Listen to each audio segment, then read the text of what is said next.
I'll ask Councilman Looney if he recognizes that we have a quorum present. Yes, sir, we do. And a quorum being present, then I now declare our meeting open. And I'm going to also ask Mr. Lonnie Waters if he would do an invocation for us. Lord, we just like to thank you for the opportunity to gather together. Thank you for the freedom that we have. And we ask you to watch over all of our leaders on the county, city, national level, state level. Lord, just give them guidance, give them support, and do what's best for our country and our cities on all levels.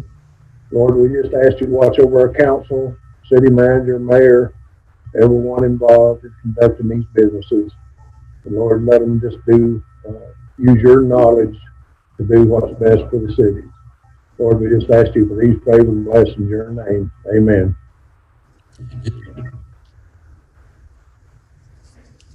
Councilman Kirk Rathfield, will you lead us in a pledge of allegiance, please, to our flag?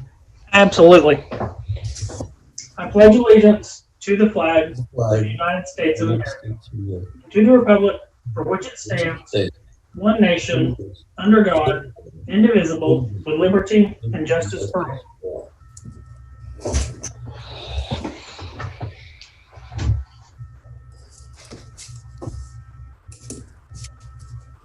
Council, we all have the agenda in front of us, and at this time I would entertain a motion that we adopt the agenda as presented to each one.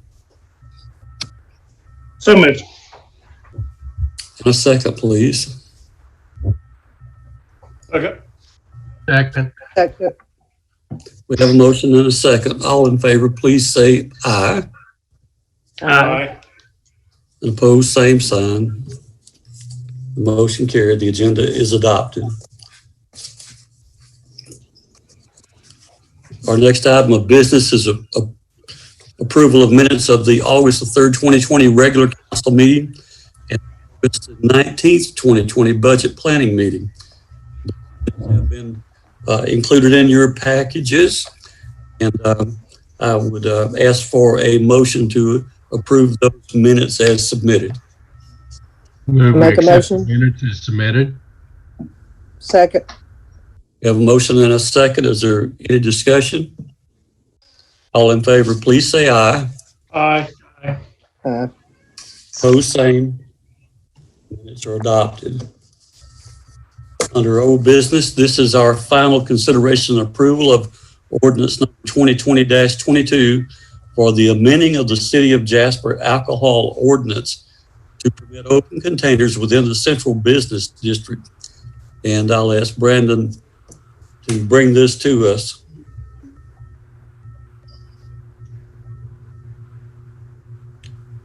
Mr. Mayor, council, and for the public, I will pull up our shared screen here.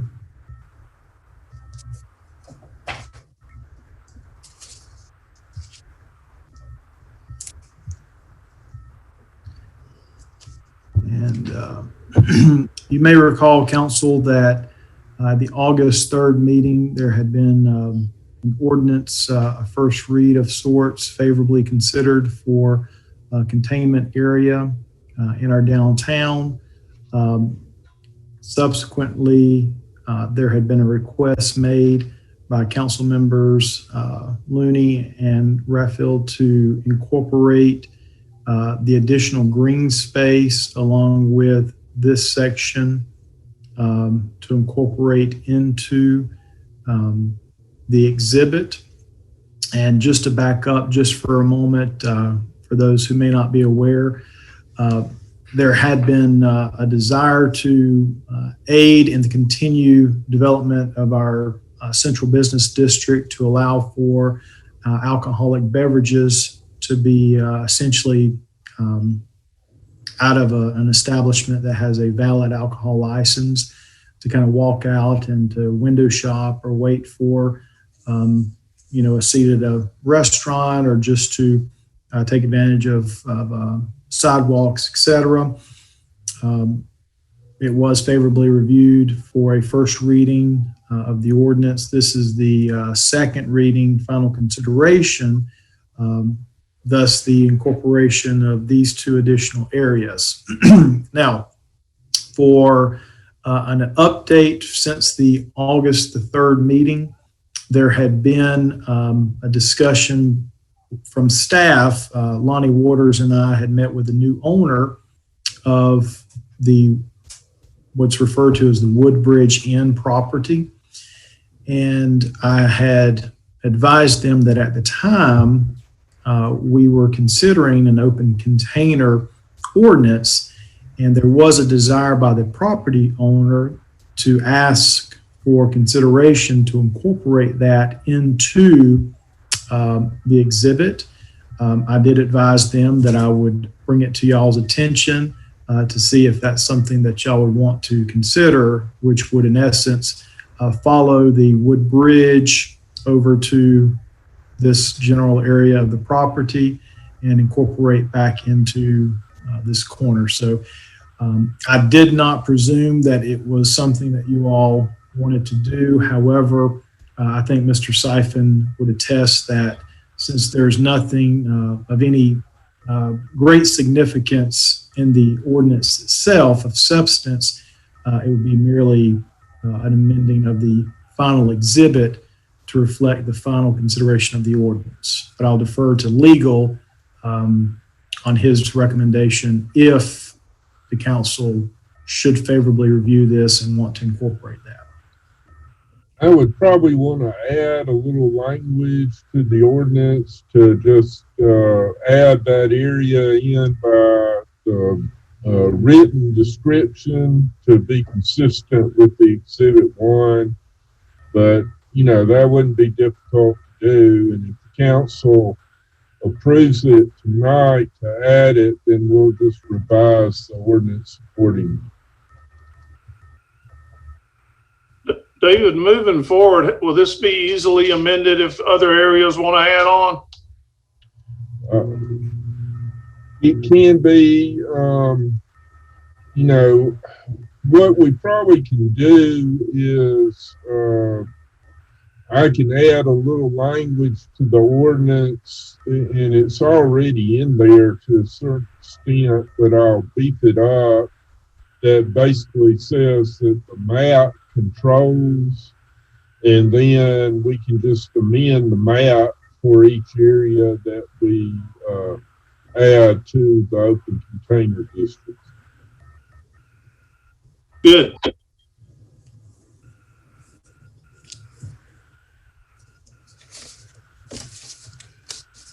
So with that, then I would council entertain a motion that we approve this final consideration with the amended map as if it is that desire of the council. So moved. Include that property at the Woodbridge Inn. I'll second that. We have a motion and a second. Is there any further discussion by anyone? If not, all in favor, please say aye. Aye. Opposed, same. And the motion is carried. Thank you, council.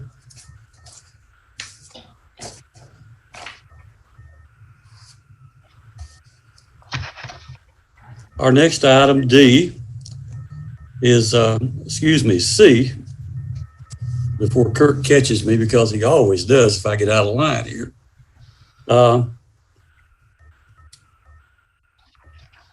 Under new business, we will have consideration and approval of advertising of our millage rate. That would be item A under 7. And I'll ask Brandon if he will give us preliminary discussion on this. Yes, sir. Mr. Mayor, council, and for the public, you may recall that each year the city receives the tax digest from the county. Fortunately, Ms. Ragland was able to receive the property tax digest from the county and subsequently have been able to calculate what our rollback rate would be in regards to maintaining the existing amount that we receive. Statutorily, we are required that if the tax digest has an increase, meaning that if the assessments or appraised value of properties within the city as appraised through the county, if there is any increase to the digest, our current rate of 4.655 mils, then we are required statutorily to conduct public hearings on the notice of a tax increase unless we were to resolve to roll the millage rate back. In light of discussions that was had at the August 19th meeting, I think it is important to note that staff is not recommending to roll back the millage in light of the need to maintain as much revenue as possible. We will have expenses to incur above and beyond that of which we currently have. So rolling the millage rate back would, in essence, negate the efforts of trying to have additional monies to serve the public with. If you keep the millage rate the same at the 4.655 mils, it would yield approximately $67,000 in additional monies. You may recall last year when staff approached you all to maintain the 4.655 mils, it was predicated on the need to have the 30,000 or so increase to offset the cost at that time of the employee benefits, specifically the health insurance. I will advise you that although the additional 67,000 is greatly needed and appreciated, it does fall short of even reaching what we would consider to be offsetting our cost of employee benefits, including the health insurance, where we had nearly a 7% increase, which by the industry standards is fairly modest. So in that regards, the other option is to increase the millage rate to help offset any sort of lost revenues or to help offset any sort of expenditures that we may incur. Those are the three options. I will be recommending that we present to you all a balanced budget in December. And we kind of have to put the cart before the horse because in order for me to know what our millage rate could or should be as city manager, I have to consult with finance.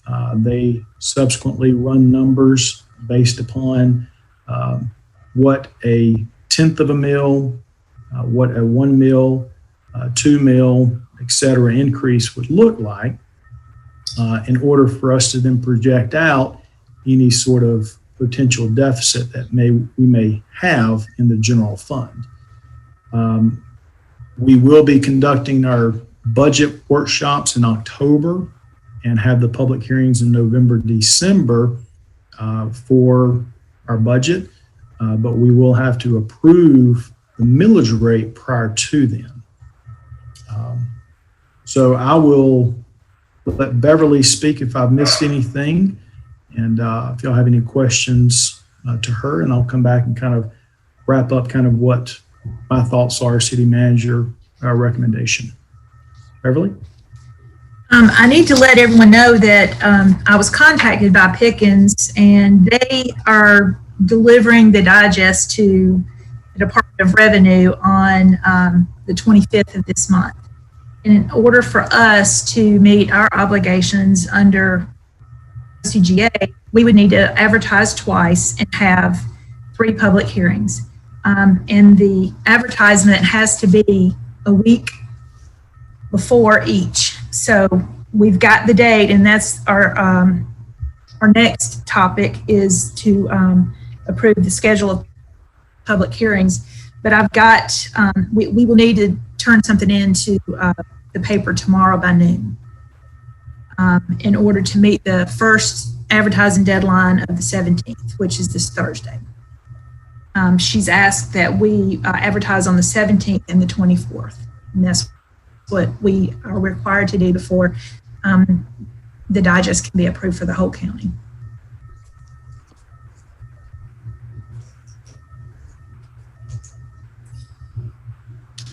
And although, Mr. Mayor and Council, and for the public, this agenda item is merely to request setting the advertised rate, and we would still need to go through the process and procedures associated with complying with OCGA. I do want to go ahead and preemptively put out kind of a historical review of the City of Jasper's millage rate. Just to put things into context, as you may recall, at least the last 5 fiscal years, from 15 to 19, we've had an increase in expenditures of a modest 27%, with revenues only trailing at about 12.5%. So because of that gap that will continue to widen as expenses are continued to increase, and although the modest gains are very important, it just does not keep up. So preliminarily, staff is looking at about a $550,000 shortfall in the general fund budget. That would equate to a 2.125 mil increase. Staff would be recommending to advertise a 6.78 mil. I believe, Beverly, that's correct. That is correct.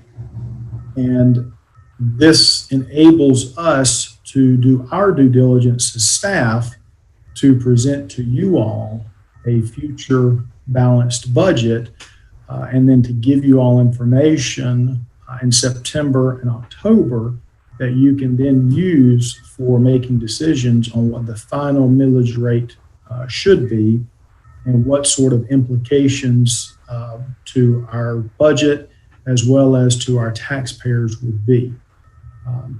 So once again, what staff is seeking tonight is to ask for you all to consider advertising a millage rate of 6.78 mils from the 4.655 that we currently have. So for council and for the public listening, then we will start the advertising process tonight on whatever council agrees with. But that can be reflected later in actual figures when we get those actual figures. But we cannot go above, if we advertise this at 6.78, then no matter what those figures are, we're locked into 6.78. If I understand this correctly, and if that's not true, Beverly, please tell everyone that I'm wrong again, okay? No, you are correct, Mr. Mayor. If we advertise 6.78, we cannot adopt a millage rate higher than that. We can adopt a millage rate lower than that. Lower, correct. Yes. That's what I want to make certain that everybody understands. And so council, what discussion does anyone have? And let's hear everybody's input in this.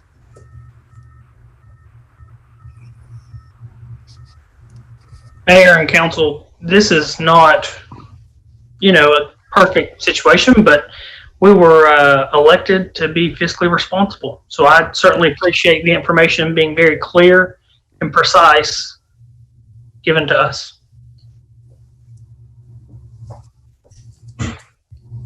Thank you, Councilman Rathfield. Any others? This is the time for us to discuss this.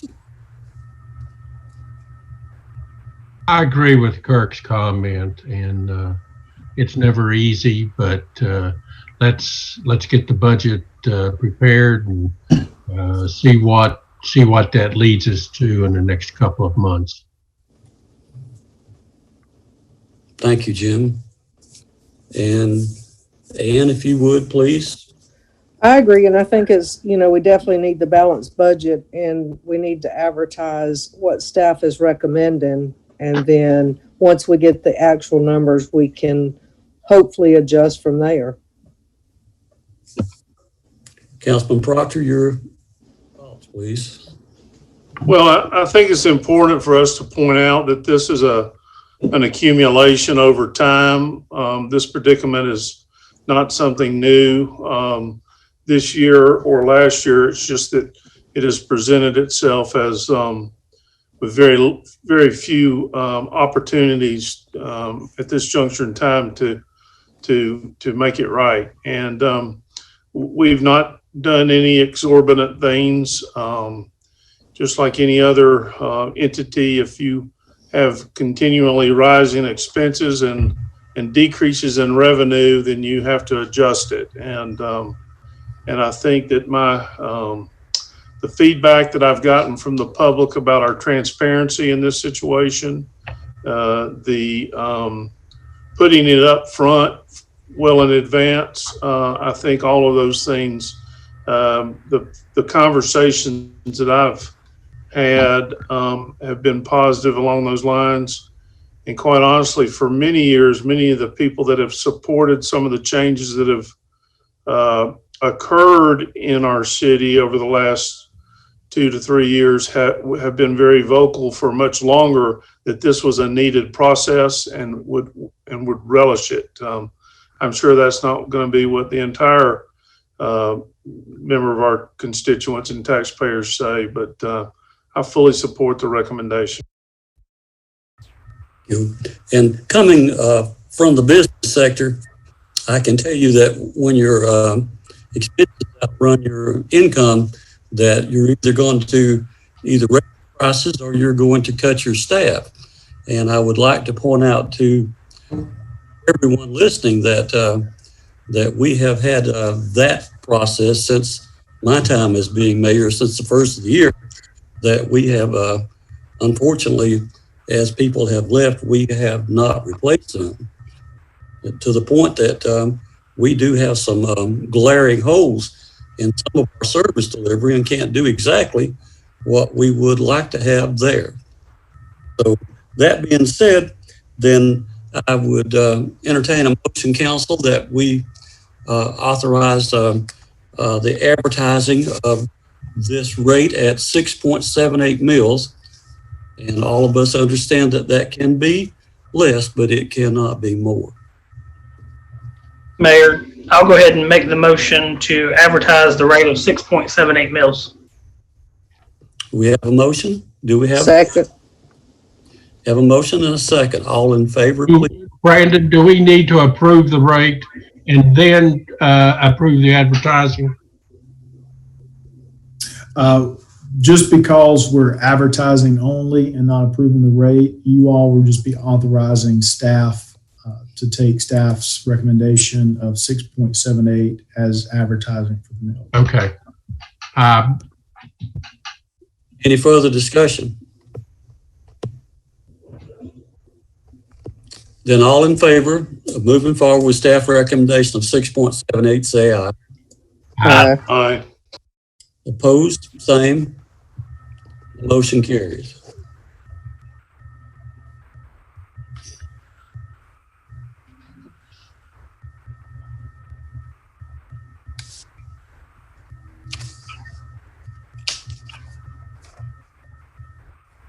Item C would be consideration and approval of an alcohol license for Pendley Creek Brewing located at 57 North Main Street. I believe this is our second reading for that license, our final. So, Mr. Mayor? yes, sir. I would like to just go over item B, if that's okay. I just elaborate a little more on the hearing dates. Okay. Do. Okay, and this is the schedule of public hearings based upon, we cannot presuppose what our millage rate advertisement will be. However, we do have to prepare that to meet the statutory requirements we have to put together a list, and I just want to make sure that you all, as the elected body, along with the general public, do know what those dates are. So in light of the action taken, the previous item, you'll see where we have to hold an administrative public hearing at 9 a.m. on Thursday, September 24th. We'll get an advertisement into the paper tomorrow to be advertised for this Thursday. And then we'll have a 6 p.m. meeting where I'll need a quorum of the elected for the public hearing. The 9 a.m. and the 6 p.m. meeting will be held at City Hall. We will do everything we can do to accommodate virtual participation through Zoom. However, we will have to comply with any executive orders in regards to limits of persons physically in the room. However, we will take every opportunity to accommodate anyone who attends. There will then be a October the 5th during our regular meeting date of 5:30 meeting in person at City Hall just before our 6 p.m. regular council meeting. Once again, we'll have a virtual portal set up similar to this Zoom, that if someone wants to watch or participate instead of coming to the actual facility, we'll do everything we can to accommodate that. In consultation with our legal team, Mr. Syfan did advise us that when we are considering any sort of adoption of millage rates, we need to do that through the ordinance format. Therefore, the October 5th meeting would be the first reading of the ordinance. Then we would need a special called meeting on the 12th of October, the following Monday, for final approval to meet our introduction and final consideration of the ordinance. This will then enable us to finalize the 2021 budget.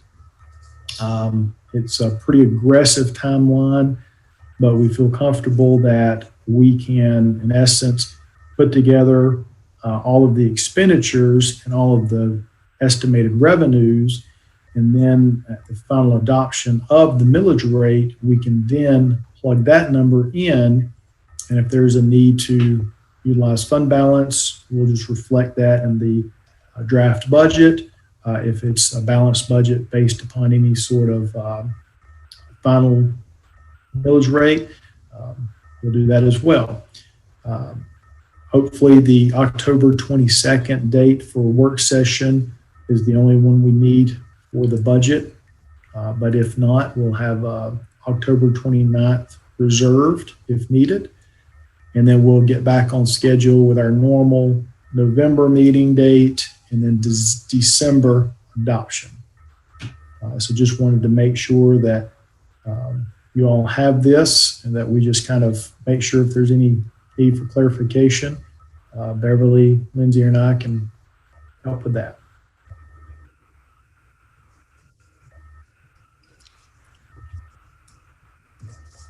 So Brandon, do we need to actually have a motion to adopt this?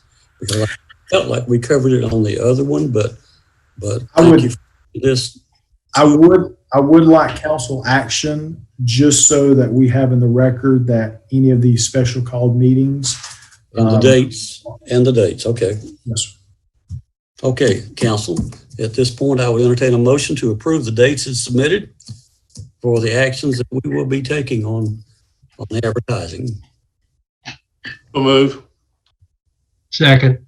Have a motion and a second. Any further discussion? All in favor, please say aye. Aye. Aye. Opposed, same. And that schedule is adopted.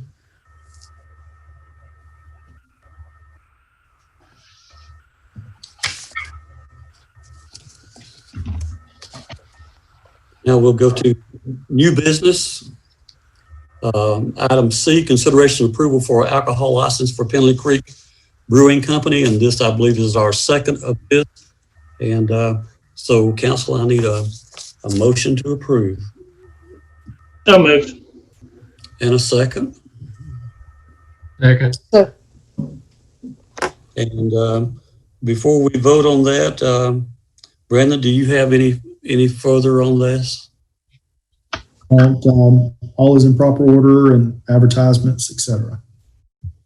I loved your proper order. I thought that was great, Brandon, so thank you. And we have a motion and a second. All in favor, please say aye. Aye. Opposed, same. And the motion is carried.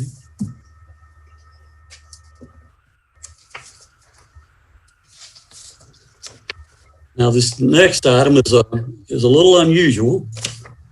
And we have a consideration of licensing agreement with 57 North Main for allowing the Pendley Creek Brewing Company to utilize a ramp to access the side entrance from the sidewalk.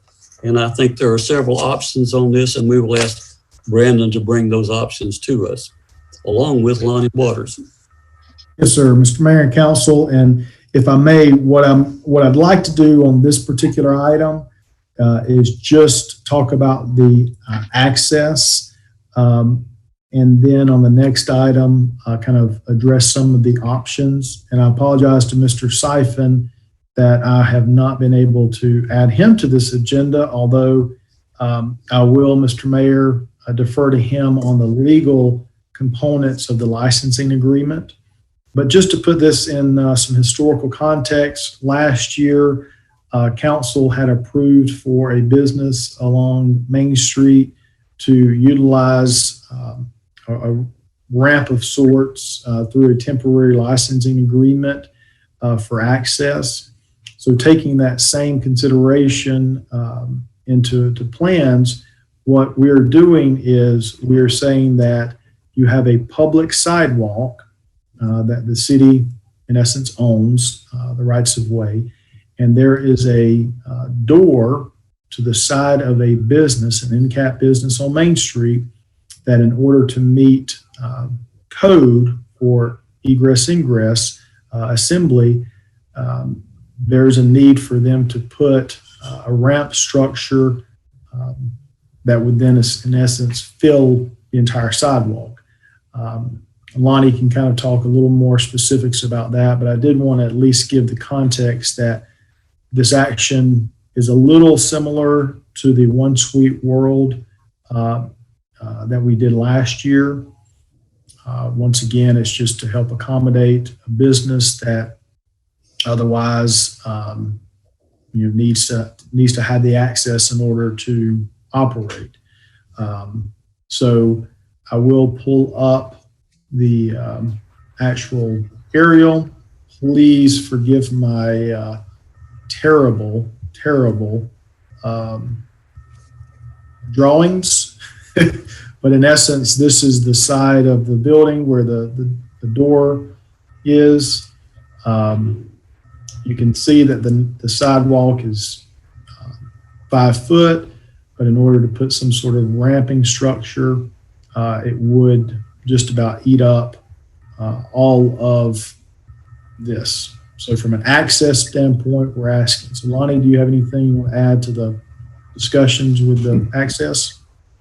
Well, the only thing about the access to this, and we have talked to our city fire marshal, he's looked up codes, he's looked up all the information necessary. If we allow the brewery to be there, then they have to have a second exit. That's a safety part of it. And so the only access to their second entrance or exit would be off this ramp.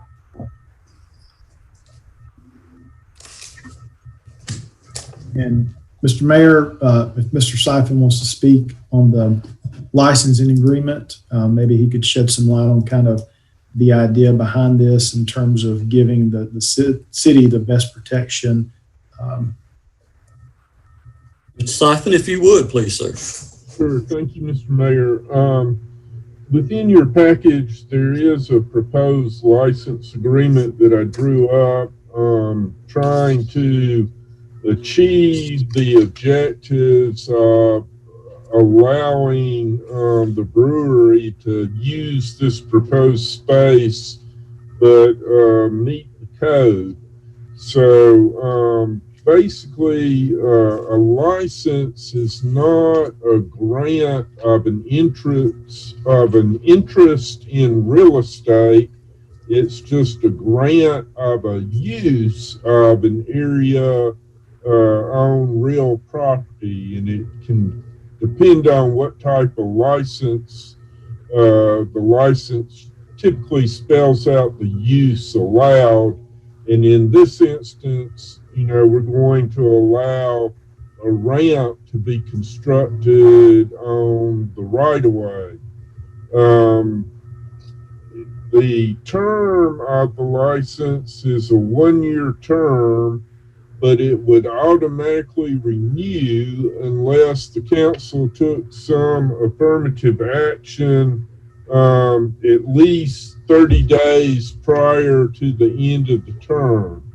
And I just plugged in 10 renewal terms.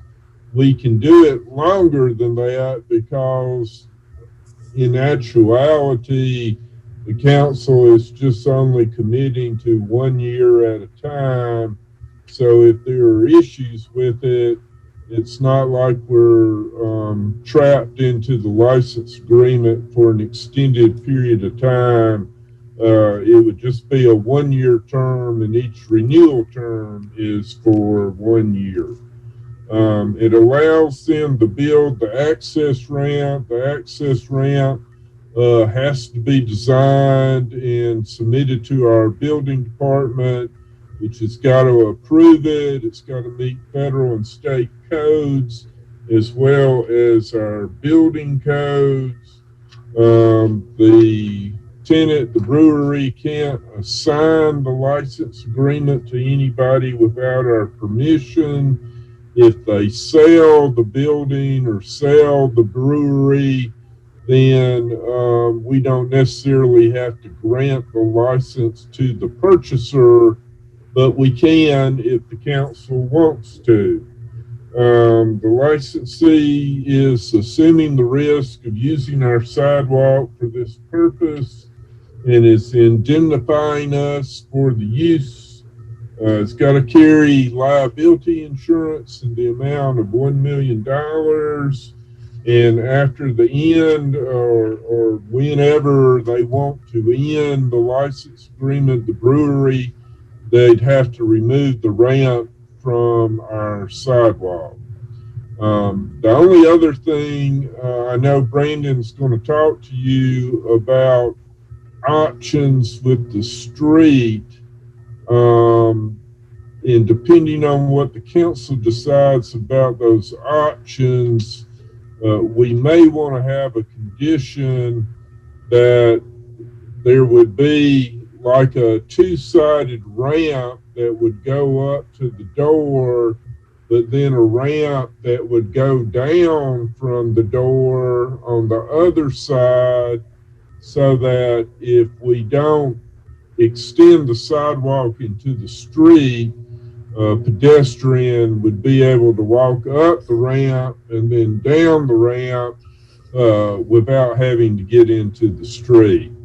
But that may not be required depending on what the council wants to do about extending the sidewalk out. And I know Brandon plans on talking about that with you. So that's all I have on the license. I'll be glad to answer any questions. Mr. Syfan, if I may, the agreement actually shows Pendley Creek Brewing. To my knowledge, Pendley Creek Brewing is the tenant of that facility. The actual owner of the facility is Angry Mama's Auction, which is downstairs. I am not sure of their business name. Would the agreement need to follow through with that tenant, or would it need to follow through with the owner of the facility itself? I think we're doing this to accommodate the brewery, as I understand it, and so I would just leave it as is, because, you know, if they move out as the tenant, the next tenant may not need a ramp, so, you know, why lock ourselves into the building owner? Okay. So council, does anyone have any further questions for our city attorney, Mr. Syfan? Is there a door on the back of this building, Brandon, upstairs? I'll let Lonnie, but I do not think that there's anything to access this portion of the building. There's one at the basement that has access off of the It's at a lower level, Sonny. There's nothing upstairs. Okay. No fire escape or, No. okay. And not to, just for the general public as well. Oftentimes it does seem weird the way timing works out. This particular business, because there is a need to secure proper licensing, et cetera, they began their due diligence months ago. The owner of the facility did confirm with our office that the assembly occupancy load of the building would necessitate another means of egress. Therefore, the September meeting had been identified by me as the opportunity to approach this subject, contingent upon obviously that the license for the establishment is approved. Therefore, then we can consider this particular matter. And you never want to presuppose that, you know, licenses are approved. But so in regards to not making assumptions, but the previous tenant was able to secure kind of a one-time a month verbal to use a ramp. So there's already kind of an opportunity to know that it is a viable option, because the rise and fall from where the sidewalk is to that is not that great of a distance. Well, I heard today that because of all the mask wear, lipstick use and purchase is down. So I'm glad you found a new use for lipstick.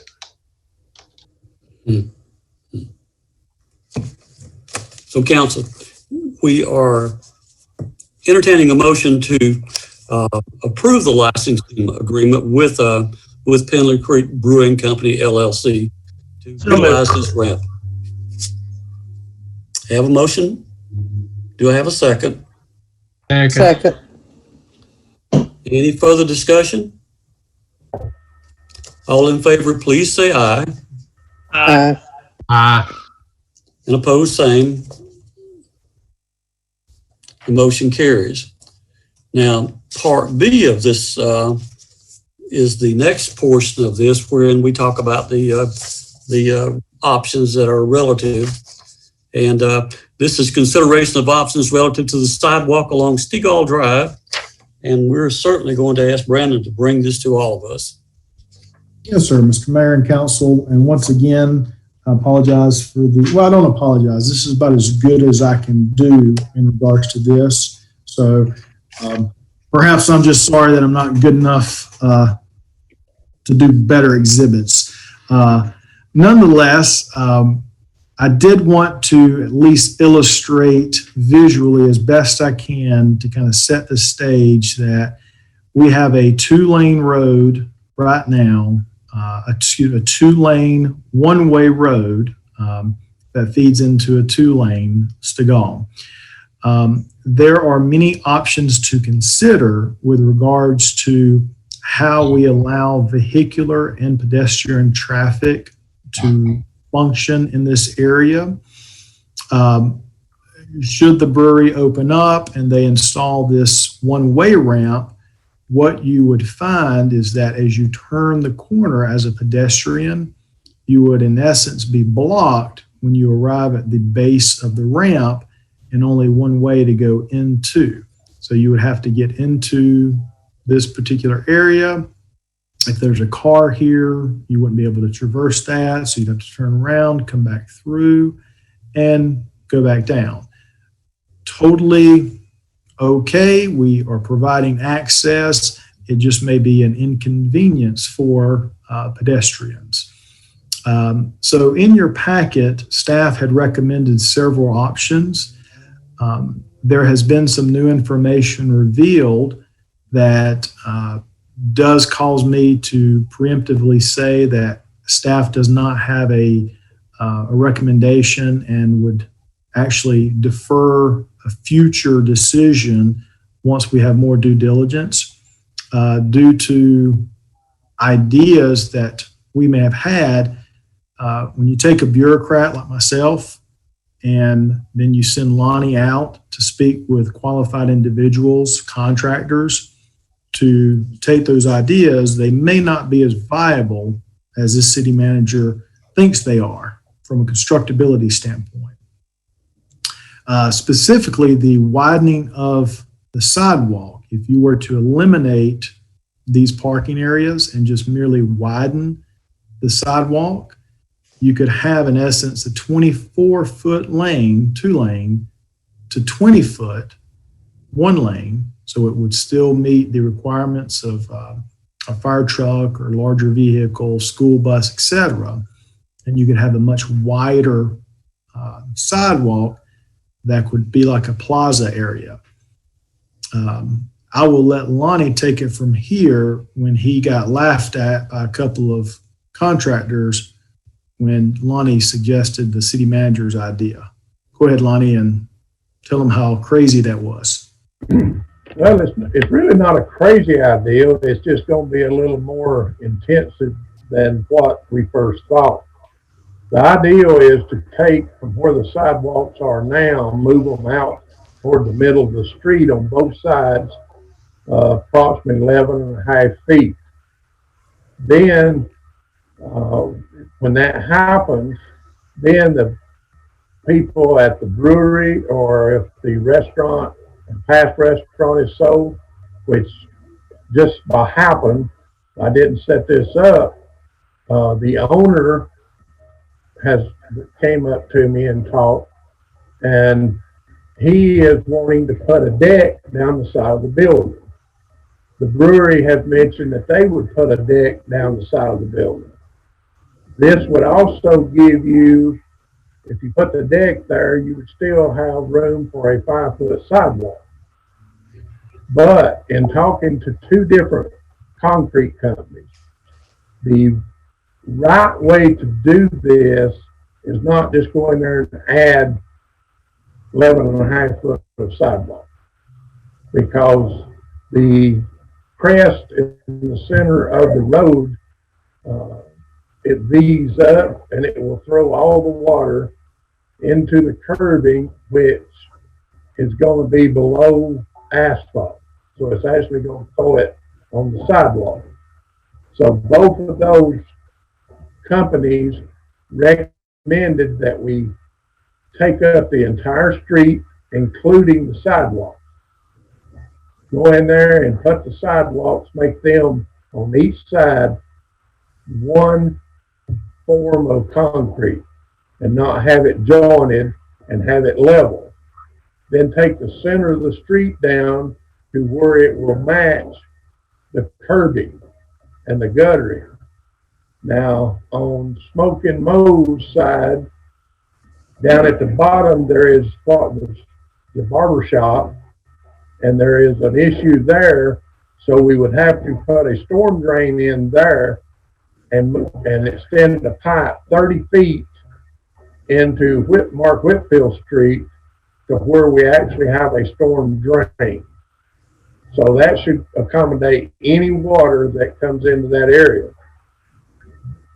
Both companies indicated that that would be the most beneficial, simplest way to correct this problem, give the city plenty of sidewalk space, and also allow future businesses to build an outside deck for gatherings. And both parties have indicated that they was ready to do something like that. They'd love to work with the city. They would love to talk to us and help in these ideals any way that they could. But to do it right and to do it properly, we would need to demolish the entire street and the sidewalks on both sides. And one company even said that he wouldn't touch it unless we did it that way. So that's about the extent of it. And Mr. Mayor and Councilman, for the public, part of the reasoning behind the two separate items is to address two separate issues. The first issue, which was the access for the business, that has been addressed. There is nothing improper of allowing the licensing agreement. From a philosophical and or operational perspective, what staff wanted to do is then present you all with how this area is going to look and feel, regardless of individual businesses, but in total, what do we hope to achieve, which is to still maintain vehicular traffic, allow for a better pedestrian experience in light of the ambiance the lights create and the silhouette lighting on the storefronts.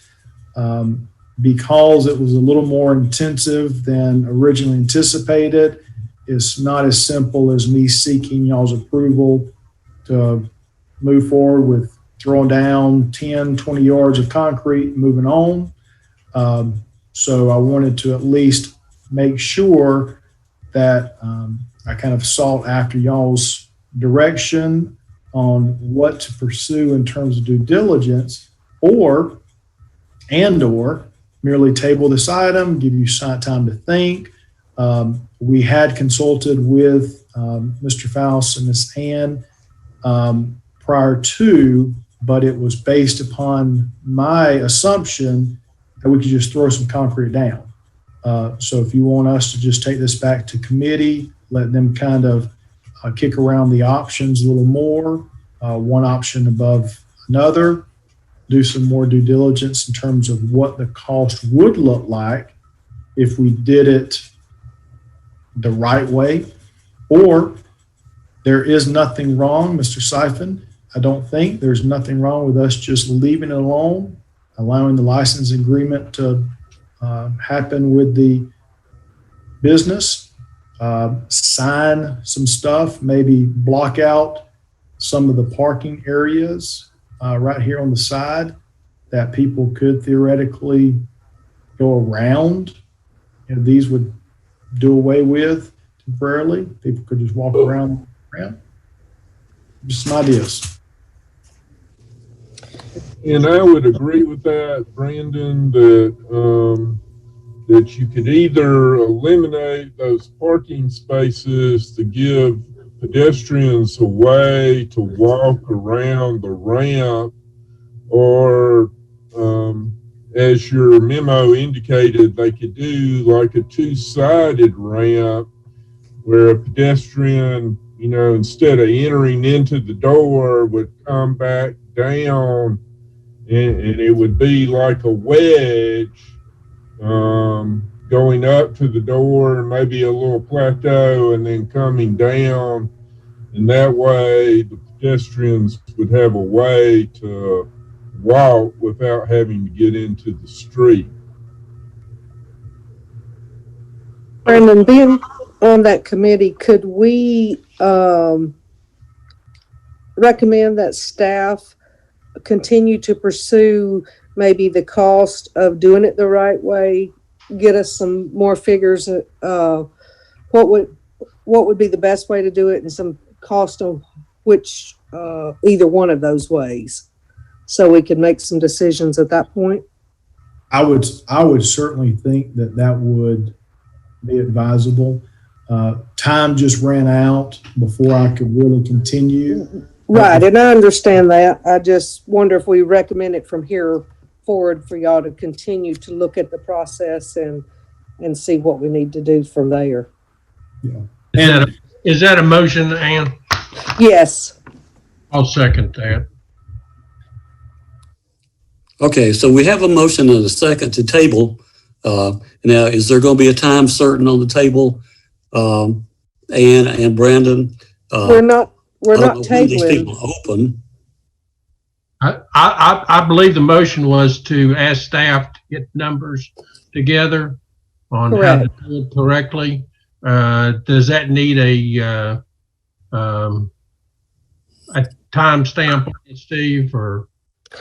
That's what I don't know when this Pendley Creek is going to open, but if we pursue the licensing, then we need to at least have them some way they can at present open up their doors one time. So Well, Brandon, They can utilize the ramp at this time, but that's what I'm asking.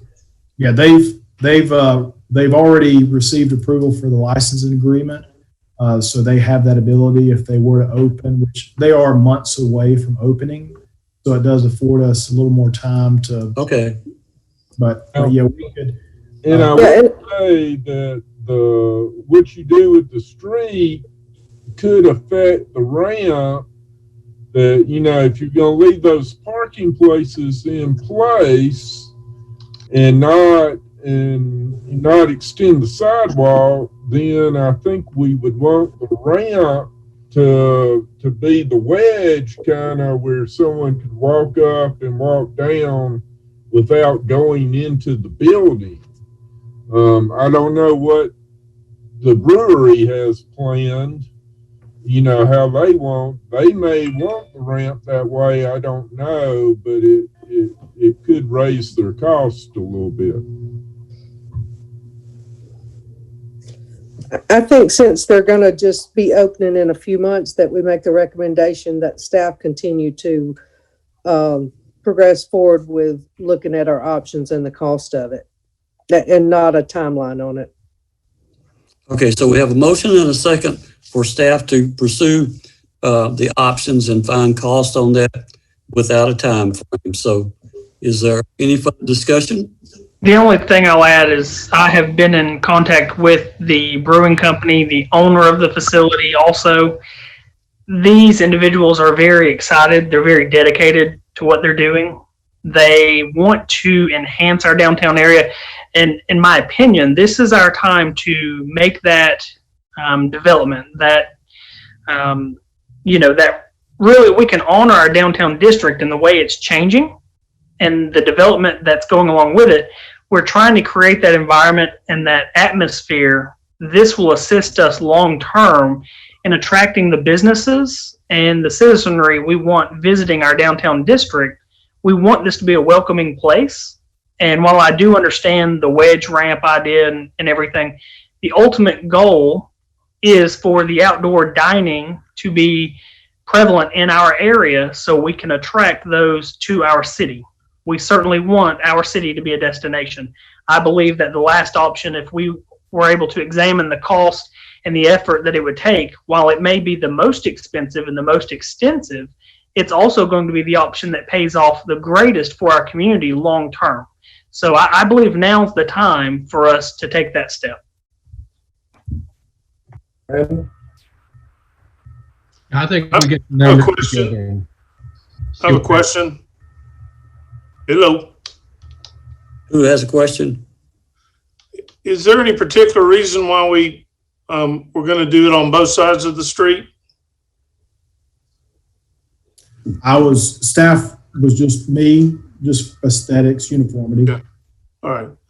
And so is the motion just to get a price, or is it to explore other options as well? A staff recommendation as to what they see might be any kind of feasibility down through there to bring back to the council. And Brandon, are there monies available through SPLOST or some other thing that would accommodate this project, either big or small? Yes, sir. We're carrying about a $700,000 on the 2014 SPLOST for concrete. Brandon, Matt? Lonnie, go ahead. One thing that the arched ramp for both sides, the lower side, the way that street slopes, would have to be over 32 feet long, and that's possibly going to run right into the edge of Mark Whitfield Street and create a drainage issue on that back street. So that's another reason that we were looking at other options. The brewery actually drew up a plan and a drawing of a ramp going both ways, but you're looking at at least a 32-foot ramp on the lower side to make it handicap accessible. I don't want to get into committee work. It seemed like just a patio area around that door would be something that would be not too expensive, but I defer that to the committee and the staff. Thank you. So, council, we have a motion and a second to allow staff to come back with a recommendation on this project. Is there any discussion? All in favor, please say aye. Aye. Opposed, same. Motion is carried.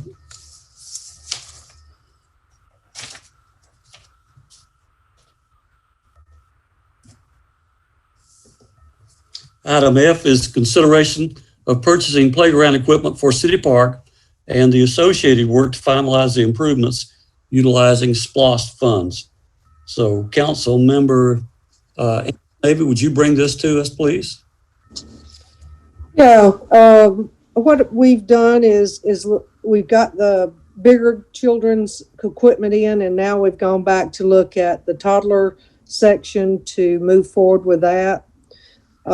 So as we continue to try to move forward and use some SPLOST money, I would like to, from the committee work, I know Mr. Faust is not here tonight, but recommend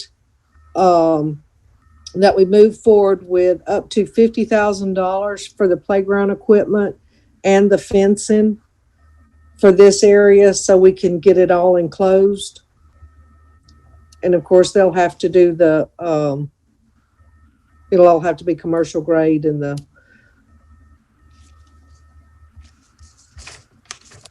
Well, Council, we have a recommendation from the committee. And what say you? I need a motion to approve.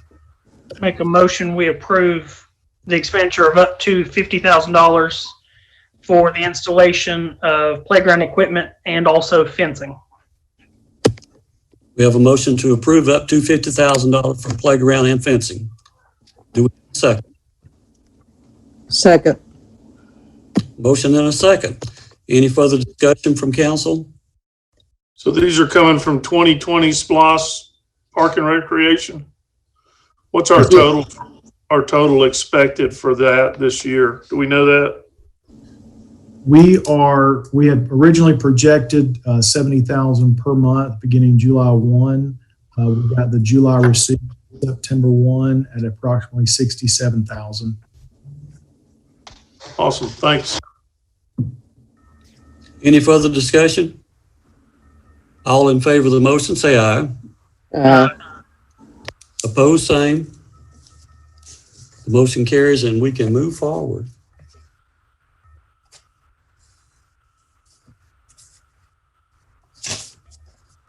Item G is consideration and approval of the renewal from the Georgia Municipal Association for the City of Jasper, health, dental, vision, and other insurance. Brandon, if you would, please, sir. Thank you, Mr. Mayor and council, and for the public.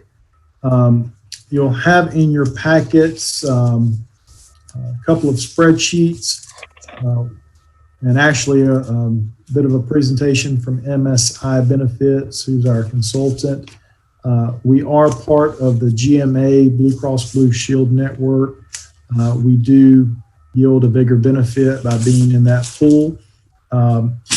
I will tell you that my decade plus experience in municipal management, it is very rare, at least my experience, of having a increase of health insurance, health, dental, vision, et cetera, fall well below double digits.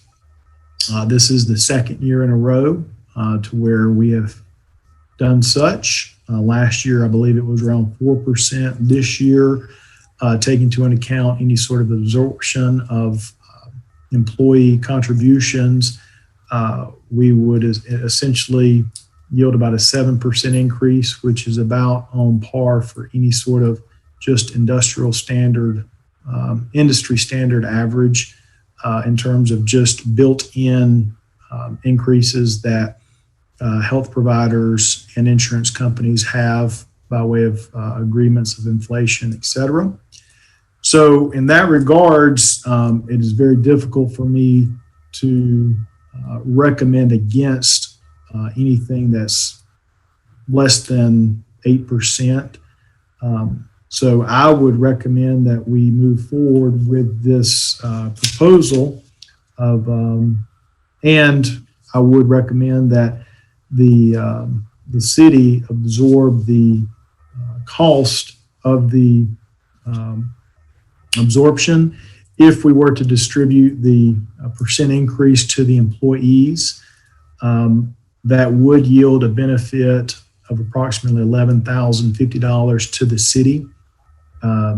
So whereas we would be taking on $11,050 by not putting the percent increase to the employees, I do think that it is worthwhile and staff recommendation to at least demonstrate to the employees that we'll forego the 11,000 savings, so to speak, and just take on the full absorption. Does Beverly have on this? She's listed.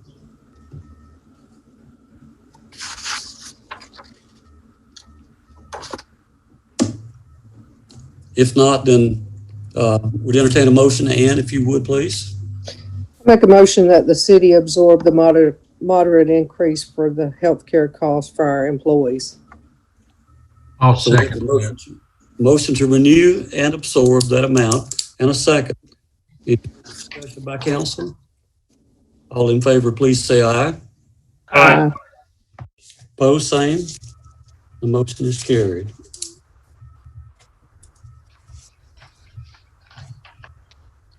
Item H, consideration of resolution number 2020-09 for requiring the use of master face coverings, property leased or owned by the city of Jasper during the COVID-19 outbreak. And we'll ask our city manager, Brandon, to bring this to us. Thank you, Mr. Mayor and Council, and I would just like to express my personal appreciation for the previous item, and on behalf of the employees, thank you all. In regards to the resolution that's before you that Mr. Syfan has prepared, I'll just kind of give you the, city manager perspective.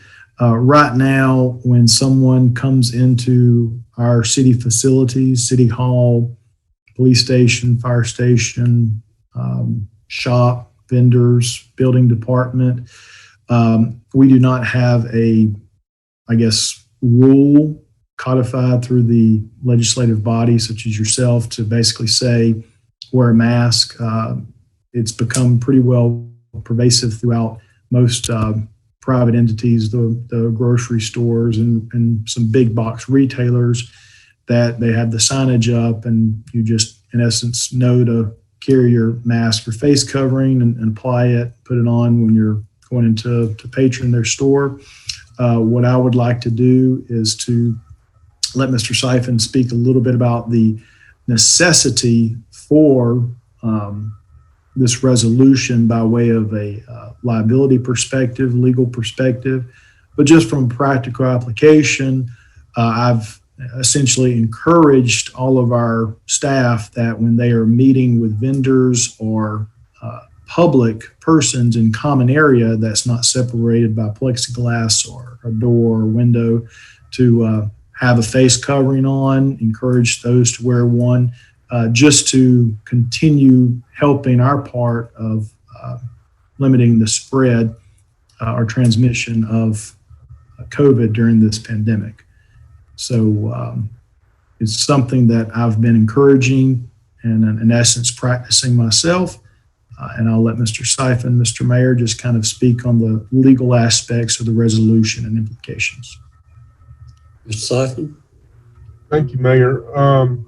The resolution before you is the model resolution that was developed by the Georgia Municipal Association. I went in and just lightly modified it to apply to the city of Jasper. The point of the resolution, the city is unlike some private businesses in that people depend on the city for water and sewer services, which means that they got to pay for those services, which means that you can have members of the public coming to the city hall each and every month. Of course, the CDC says that face masks protect not just the wearer, but also who the wearer interacts with. So it would protect our staff. It would protect members of the general public that come to City Hall. I will say that I've been encouraged, and I think we should all be encouraged, that at least nationwide, the COVID-19 numbers are starting to go down a little bit. They're still very high in Georgia, so I think there's still a need for this. Under the governor's executive order, the governor is allowing each city to determine whether they would require face masks in City Hall or upon other city properties.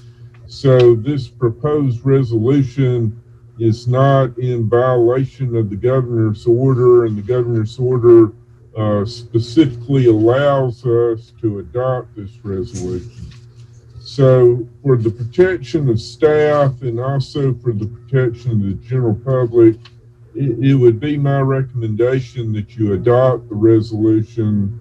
And I would note that this is not a citywide resolution.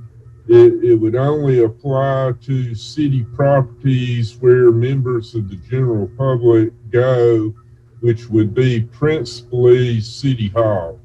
But it, would not apply citywide.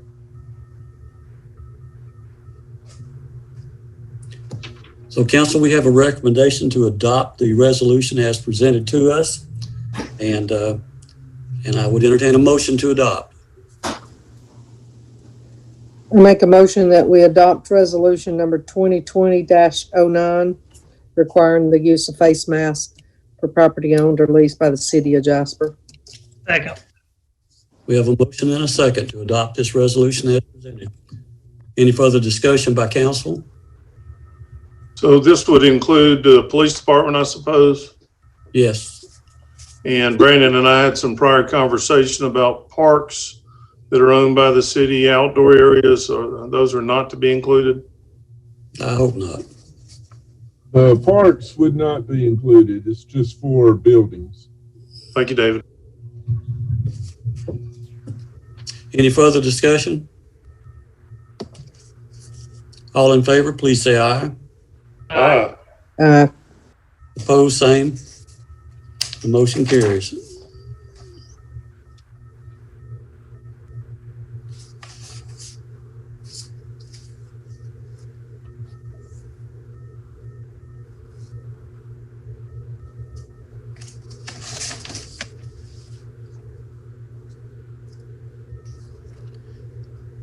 Under item I, we have a consideration and approval of additional work from Match Point for leak detection of $9,800 to authorize the additional use of up to $25,000 for Match Point to install zone meters in targeted areas.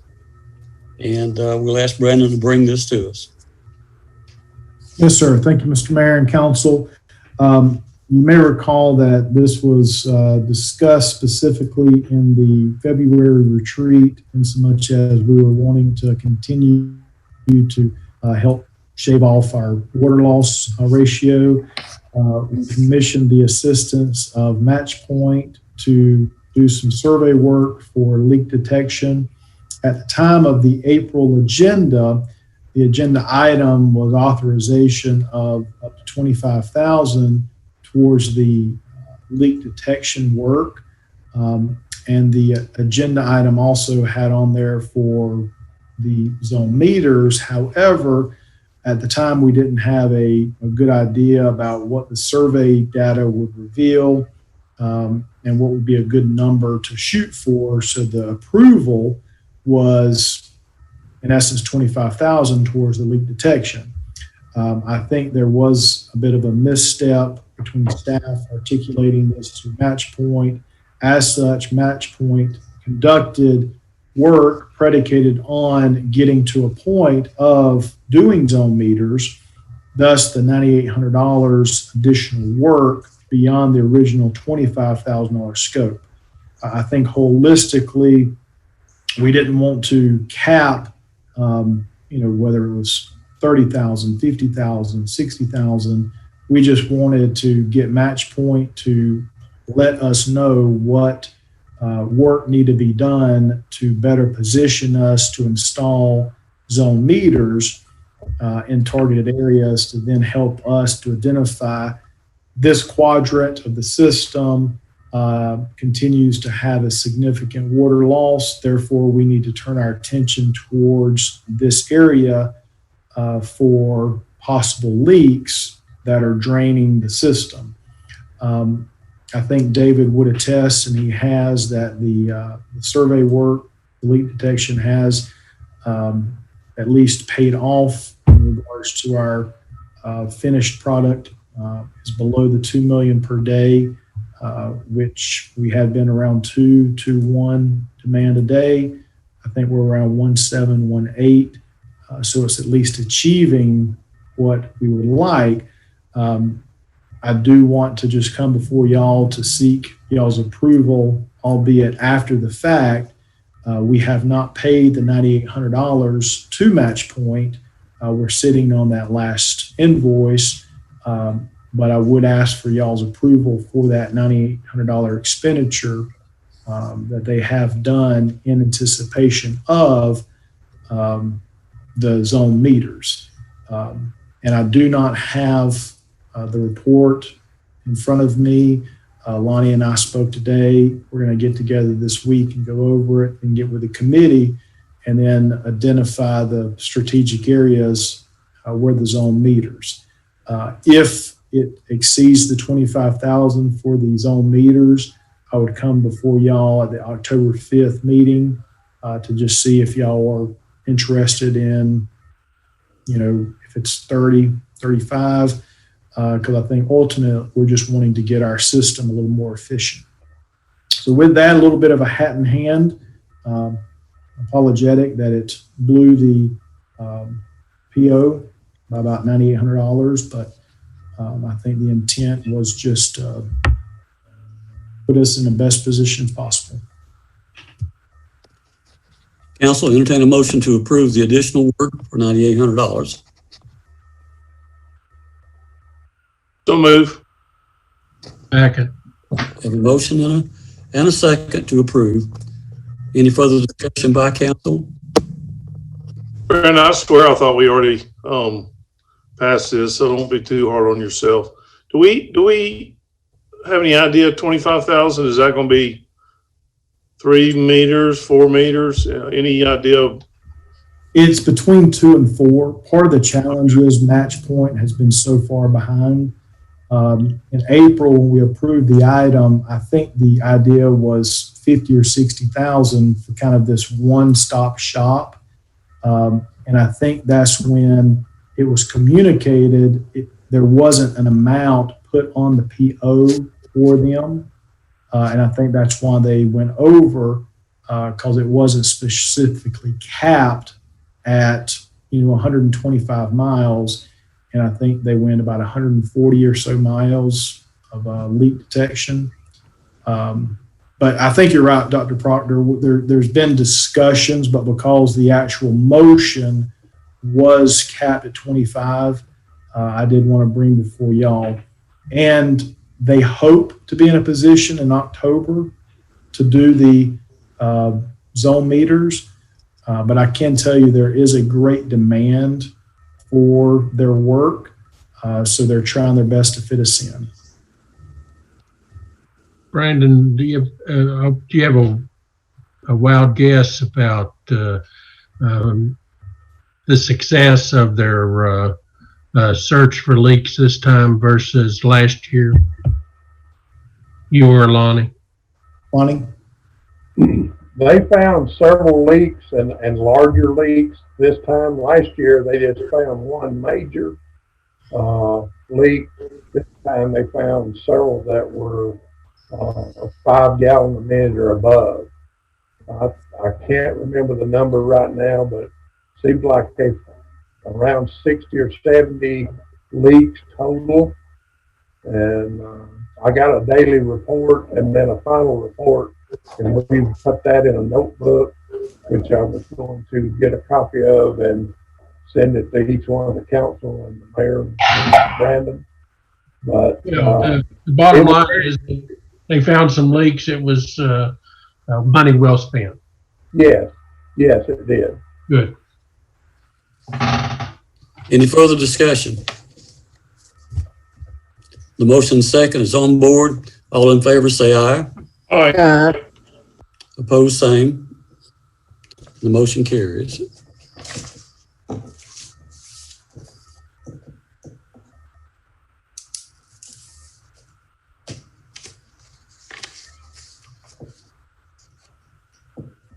Item J is consideration of utilizing the unused office space at the Jasper Police Department for a municipal court and to authorize the expenditure of fund balance towards the expected build-out costs. And Brandon, please bring this to us.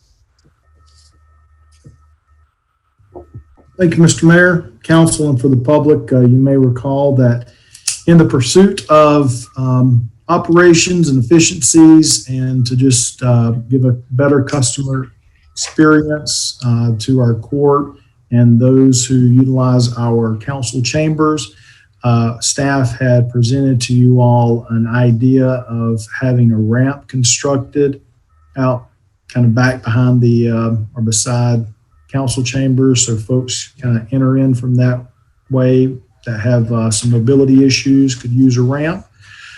Well, it appears as though that ramp may be close to $10,000 worth of an expenditure. So that was leading to another idea of what are we hoping to achieve in terms of having an area where persons that are compelled to come to court can do so without disrupting normal operations and or have better access with mobility issues. So there is unused space adjacent or literally in the same building of the police department, but it's specifically separated out by controlled access doors.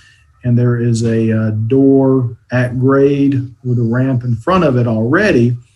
And so presumably you could knock out a couple of walls, maybe put in a couple of support columns and open up shop. Well, I literally about 30 minutes ago got an estimate from a qualified individual.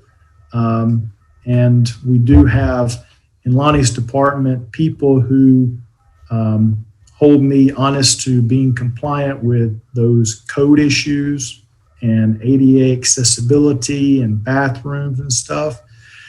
So the idea of about a $10,000, $15,000 expense preliminarily appears to be about a $24,000 expense due to the fact that if we were to comply with needing a restroom facility, it would add about $8,500 plus $4,500 in construction oversight. So whereas I thought tonight we could probably say if y'all would authorize about $5,000 additional dollars beyond that of the $10,000 ramp, we could probably get a pretty good space over by itself, that person's compelled to go to court once a month. It could be a large gathering room for the public that may need it without disrupting city operations. It could act as a polling place, once again, freeing up, no one disruptions. There's a little more work that needs to be done. That was just one estimate. Did not know if y'all want to just say, Brandon, conceptually, we like the idea, go forth and get a better estimate, and don't exceed up to X amount.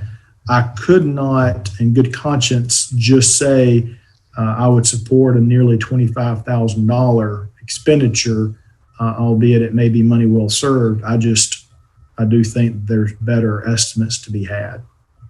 I like the concept, Brandon. I agree. I think we need to pursue that and continue to see what we could get more estimates that might save us some money. But I really like the concept of it going over there. Steve, you want that as a motion? We'll need it as a motion. Before we have that motion, I like that concept so much, Council, that the thought of having a different polling place for us that would be better access to voters would not just us now, but would serve us always in the future.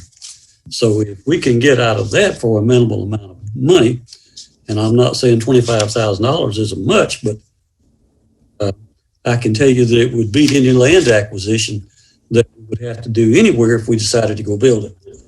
So having that facility available to us, in my opinion, is a great bonus. Correct. Yeah, I agree. Does the county give us anything when they use City Hall for polling? Is that just? Good luck. No.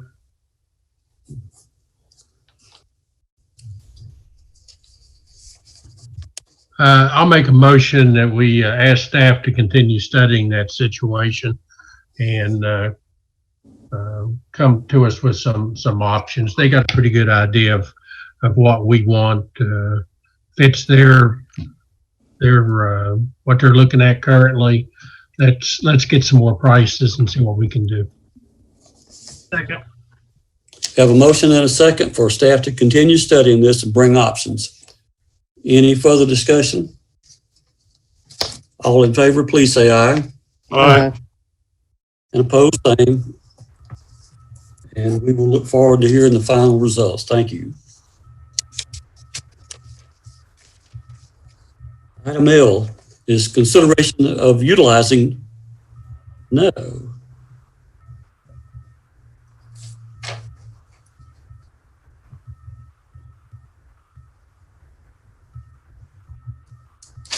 Item K. Okay, discussion and update of the City of Jasper zoning ordinance review. And we'll ask Dr. Sonny Proctor to bring this to us. Councilman Proctor and Councilman Rathfield, please. So as y'all all know, we've been working very hard with Clark Patterson and Lee to revise our zoning ordinances, and we have gotten them to a place where they are very close to a presentable state. Mr. Syfan has been through those and made recommendations. We have presented a copy to some key stakeholders outside the committee to include the hospital, the airport, economic development, county. May have missed one, but so we're at a very close state. I think we sent y'all copies of those 3 or 4 weeks ago, maybe not quite that long. There's been a new revision actually that I think came in today that Brandon is preparing to send out to everybody. So it's time to start reviewing those, looking at those, and making any suggestions that you can to the committee, either myself or Kirk or Mayor Lawrence or Brandon. But that's kind of where we are right now. Ultimately, we hope to have this approved by our December, final approval by our December regular council meeting, and we are right on track. I think you'll find it some exciting stuff on that will tweak a lot of different members of the council's interest as it relates to construction parameters, facing materials, etc.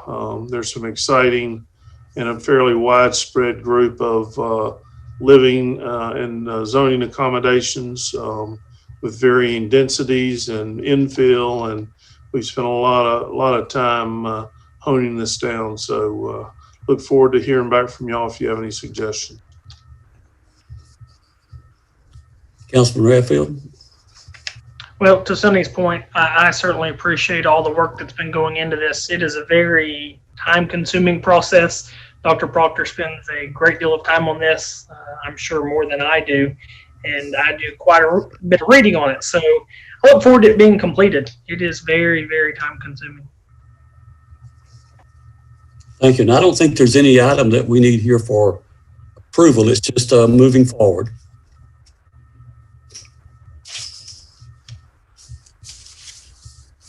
Now we'll go to item L.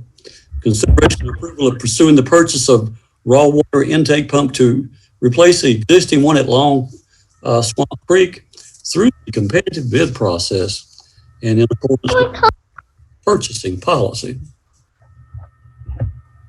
And we'll ask Brandon to bring this to us. Thank you, Mr. Mayor. And you'll notice there's a couple of items tonight that are mainly the intent is just to bring some special attention. This is one of those items. You may recall that a lot of the things that we have done from February on is just continuing to move the dial towards progressing. We put in place a new purchasing policy. Beverly and Lindsay have kind of been a little more well-read on that item. So I wanted either Beverly can kind of start off and then defer to Lindsay a little bit about what our process is with respect to our purchasing policy, because this item could very well go up to about the $100,000 range. So it's not as simple as just calling up some folks and getting some quotes, albeit that's a good practice to get multiple quotes. But in terms of process, we're doing things a little different. Yeah, Brandon and Lindsay, you can chime in anytime. This is one of the purchases $25,000 and up, and because of the price, it would need to be advertised for 30 days. It would appear in the newspaper twice, and we would need to accept sealed bids on it.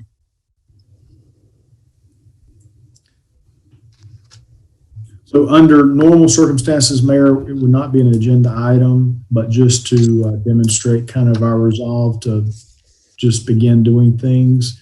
We wanted to bring special attention to it because it does deviate from former practices.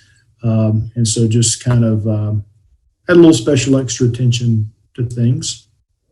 Okay, so you really don't need our approval to do this. This is a part of our policy. And we're pointing those out. It is an unbudgeted item. I believe, Lindsay, we did not budget for this last year. However, the opportunity presented itself due to the refunding of the bond. It did allow us to capitalize on receiving some monies. So now that we have those monies, we can now do expenditures and upgrades to our system unless the elected body were to object. We just wanted to let you all know that we were continuing down this path.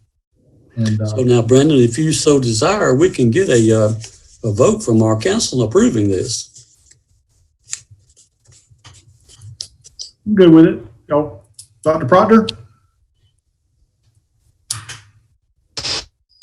Yes, sir. I think the policy is written to where they go out and get the bids. I don't think there's any action yet. When they come back and want to try and spend money, we'll approve the bid at that time, or not approve. But I do like the transparency. Are we going to have an opening bid a closed bid opening committee? Typically, that's city manager and finance director. We can change that if Forgive me for my need for humor. Moving right along. Just trying to help you. Thank you.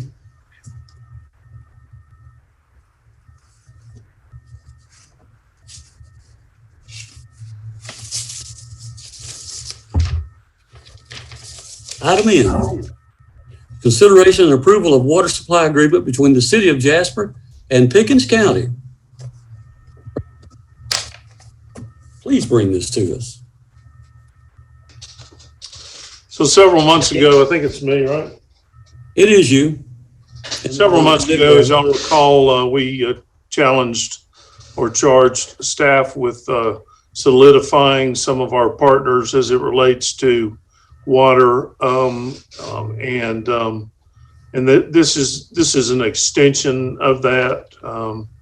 We have had multiple meetings with the county, those have included varying people, to include our turnip seed engineering, but we've met with, as you know, Calhoun. We've had discussions with Cherokee. We've had several meetings with our county. We've had a couple of meetings with Gilmer County.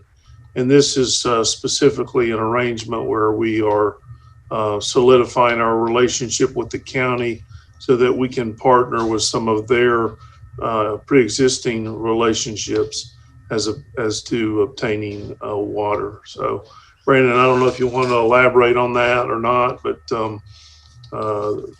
I think that gives them a good feel for where we are, I can just tell you that it's exciting for the future to know that we're getting some of these things done. Yes, I think that's just kind of a good foundation to start from, and we'll be continuing to build upon as it relates to, although this agreement in spirit is temporary in nature, I think it affords us the chance to expound on it. So nothing further to add. I want to add, I had a very good conversation with David this afternoon, and we, because of some of these discussions, we're really excited about the possibilities moving forward. So,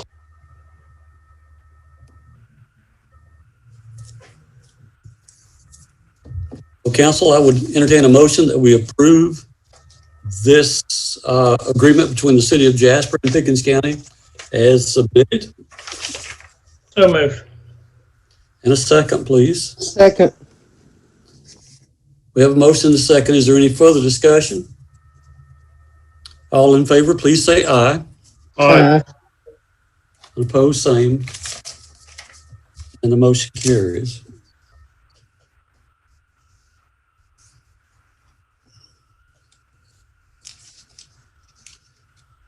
Item N. Consideration and approval of an amended organizational chart for our city. And, that is Brandon bringing that to us to tell us this change. Thank you, Mr. Mayor and Council. You may recall some months back, I believe in April, we had approved the organizational chart. Although I don't make it a practice of discussing operational personnel issues, and this is not a person discussion, but as an operational organizational issue, so it is a policy decision from the elected body, in so much as we are modifying the organizational chart to achieve what I hope is a better, more efficient way of doing business for our community. Currently, the position of fire marshal is solely under the purview of the fire department, specifically the assistant chief and fire chief. What I'm hoping to achieve is practically from a day-to-day operational standpoint, the fire marshal duties are aligned closer with that of the development department. Lonnie, as the development manager, kind of provides oversight and day-to-day operational guidance and accountability on getting the job done. And I think that what I'm proposing is a little unique.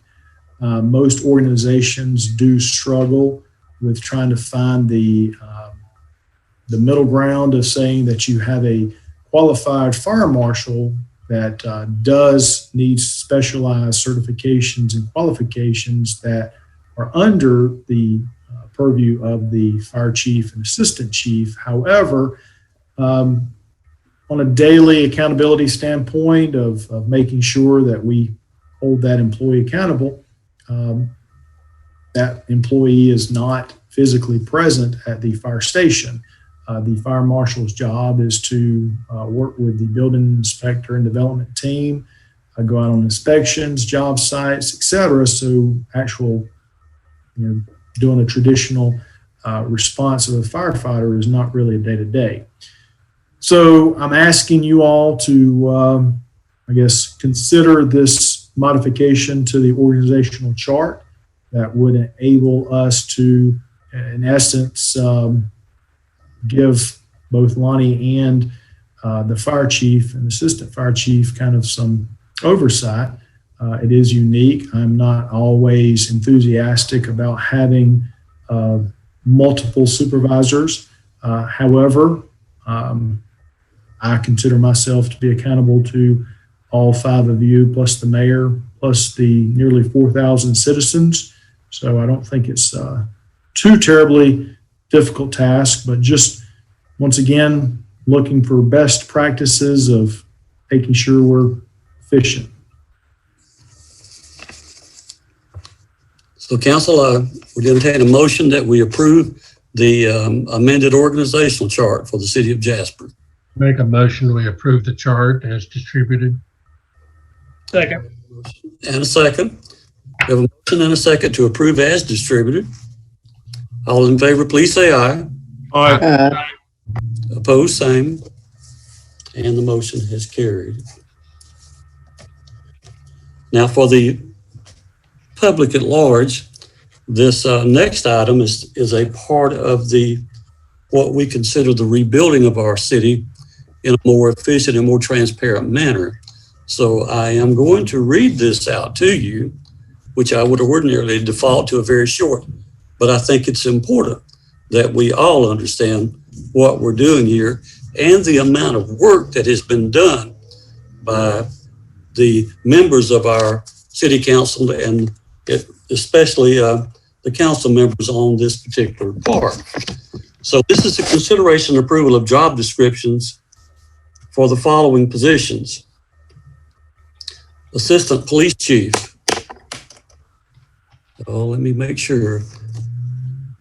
Assistant Police Chief, Building Inspector, Fire Marshal, Planner, Public Works Crew Leader, Public Works Equipment Operator, Public Works Technician, Sanitation Collector, Sanitation Driver and Collector, Sanitation Supervisor, Water Distribution Crew Leader, Water Distribution Equipment Operator, Water Distribution Technician, Water Plant Operator, Water Supply Crew Leader, Water Supply Equipment Operator, Water Supply Technician, Water Wastewater Plant Operator.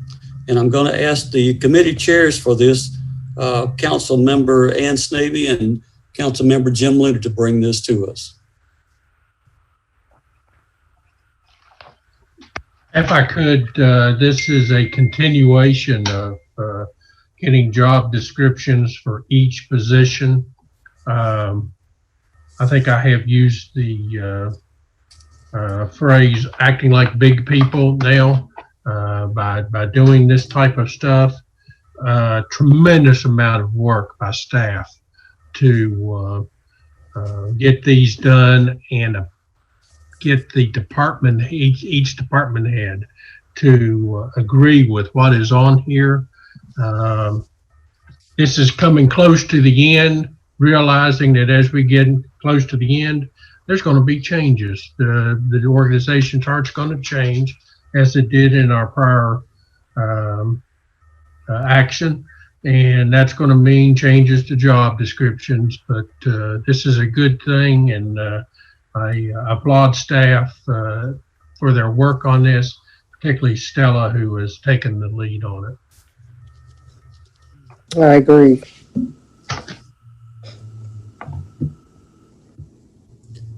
So council, I would entertain a motion to approve these job descriptions for our city.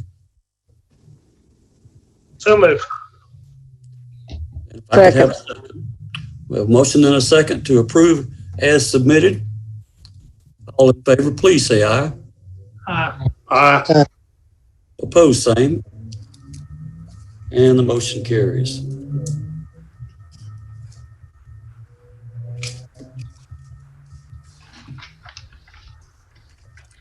Item P is consideration and approval of City of Jasper pay scale to reflect the existing positions and unfilled positions. And I think that would be Brandon bringing that to us. Yes, sir, Mr. Mayor, and just committee of council members Looney and Snavy can kind of chime in, but I wanted just to point out that in the spirit of doing organizational chart, job descriptions, we currently do not have a pay scale that has been adopted or approved. As such, what staff is presenting is such that it is essentially no effect on the overall 2020 budget in terms of no adjustments to bases. What we've done is we've taken the, in essence, lowest hourly rate, and we've just dropped it down as that's the bottom of the scale and just made the top of the scale what's kind of a market rate condition. So with that, we just wanted to present to you all this continued action as set forth by y'all's direction. Council, I entertain a motion to approve the pay scale as submitted. So moved. So, second. Motion and a second to approve as submitted. Any discussion? One question I have, Mayor, when you look at the police department, you'll see that the proposed rate for a police corporal, the minimum would be 17, police sergeant minimum would be 16. Should those be reversed, Brandon? And I've looked over this, but I just found it. I apologize. Otherwise, I would have called and mentioned this earlier. I agree that those need to be reversed, and I can make sure that happens. Okay. Thank you, Kurt. Any further discussion by council? All in favor, please say aye. Opposed, same. The motion carries. Thank you all. Thank you very much.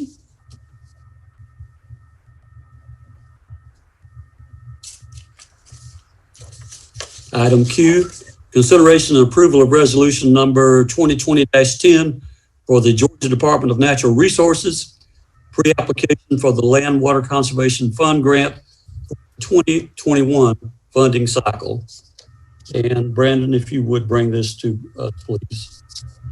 Yes, sir. Mr. Mayor, Council, this was kind of a late edition ad last Thursday. In so much as September 1, there was an opening of the pre-application for the Georgia Department of Natural Resources, the Land Water Conservation Fund Grant, LWCF. You may recall last year, Dr. Ketter, who may still be on this particular call, had worked with staff in composing a pre-application for the project up at the green space.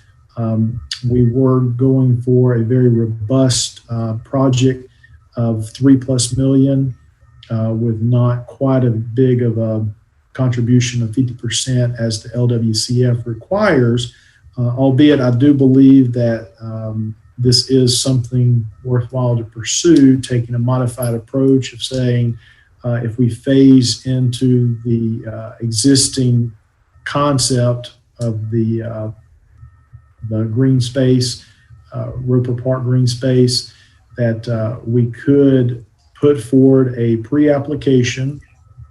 And just to remind you all and the public, what this in essence is saying that the resolution demonstrates to DNR that we would contribute up to 50% or more, if we so choose, in an application of funding, I believe up to 500,000 of a matching fund. And then if we're selected in the pre-application round in spring of 2021, we're eligible to apply. And then the pool shrinks to a smaller pool of applicants. And then if we are awarded, I think it's a very worthwhile venture. So just wanted to make sure that this is something that you all still wanted to have prioritized for staff to pursue. The pre-apps are not due until October 31, so it could have been on October's meeting, but just didn't want to commit to a lot of staff time if y'all wanted to abandon the idea. I'll make a motion. We pursue the pre-application on the Land Water Source Conservancy Fund grant. Second. Council, I have a motion and a second to approve this pre-application. Any further discussion by council? Brandon, did the grant that we tried for, or the pre-grant last year, did it go away? Do you know that? Yes. I think it I mean, is. for this year, I know we didn't get it, but are they doing the same grant again? I think they may. The issue is if you can apply for both, but you can't apply for both for the same project. So I did not quite realize how competitive the other one was going to be. There were a very high number of big players in the metro area that received the nod. So LWCF typically is, historically, my experience is they do play a more favorable route to more rural communities.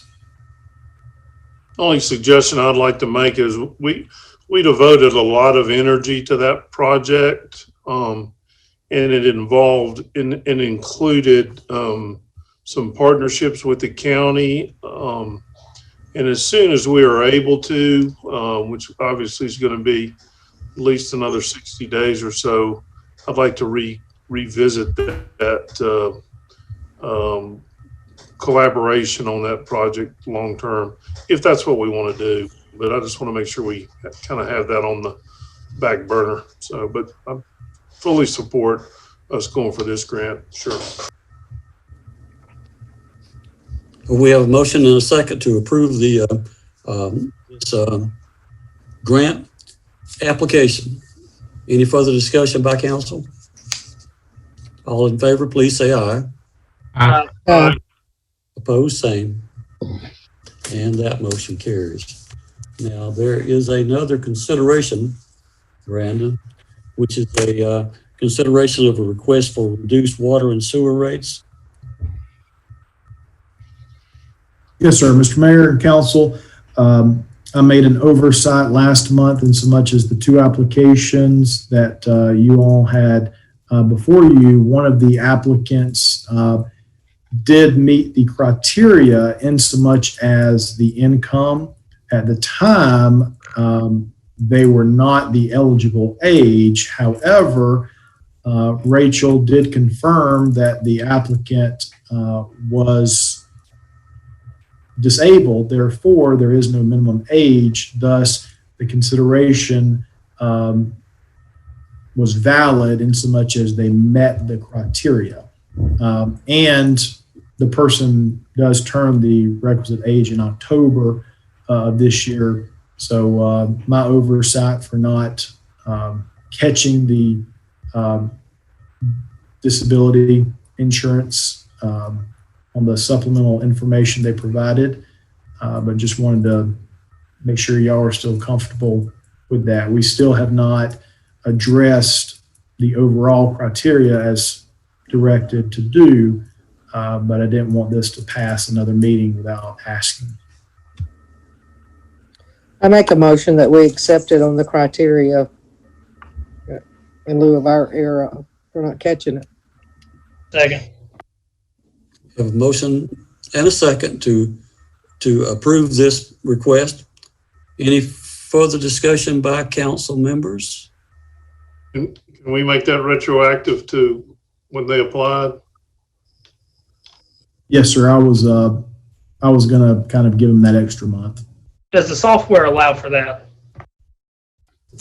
Next year it will, yes, sir. So a motion to a second.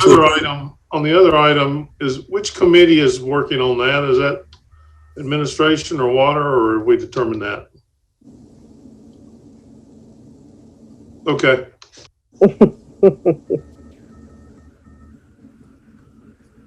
All in favor of approving this motion, say aye. Aye. Opposed, same. Try that again, Sonny. Thank you. Opposed, same. Motion carries. Now, do we have a reason to go into executive session? And council, I would entertain a motion that we go into executive session to discuss real estate. Make a motion to go into executive session to discuss real estate. Second. All in favor, please say aye. And Brendan, will you direct us how we need to do this tonight? Yes, sir. Mr. Mayor and council, and for the public, what we'll be doing is momentarily, myself, City Attorney Syfan, and the elected officials will be turning off our microphones and camera, whereupon I will then call each of you individually to have an executive session on matters pertaining to real estate. We will continue to keep the recording, and then at the conclusion of said discussions, Mr. Mayor and the council will come back and continue from there. So I'll just ask that all persons mute your microphone and turn off cameras, and I'll call you momentarily. Council, I entertain a motion that we come back into regular session from executive session. So moved. Second. All in favor, please say aye.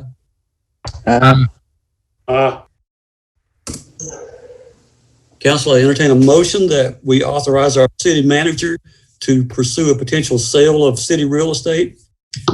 Bring details back to the council at our next regular meeting. So moved. Second. Have a motion and a second. Any further discussion? All in favor, please say aye. Aye. Opposed, same. Motion carries. Committee reports. Development Committee, that would be council members Sonny Proctor and Kirk Rathfield. Please give us an update. Well, I believe I gave you a pretty good summary of where we are on the planning and zoning. I think it's, as you may or may not know, last Wednesday we had a combined meeting with the Development Authority. Mayor and Brandon attended as well. Green was there. The Development Authorities from Pickens County, Jasper, Gilmer County, and Fannin County, as well as the combined Pickens Gilmer Development Authority.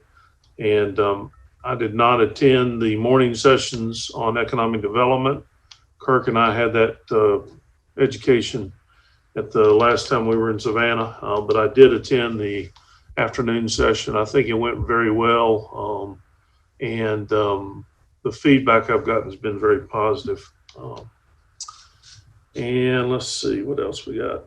I think that's pretty much what wraps it up for me. Kirk, else? No, sir. That is it. Okay, Street and Parks, that would be council member Ann Snavy. We've already discussed the playground equipment that the staff is going to pursue.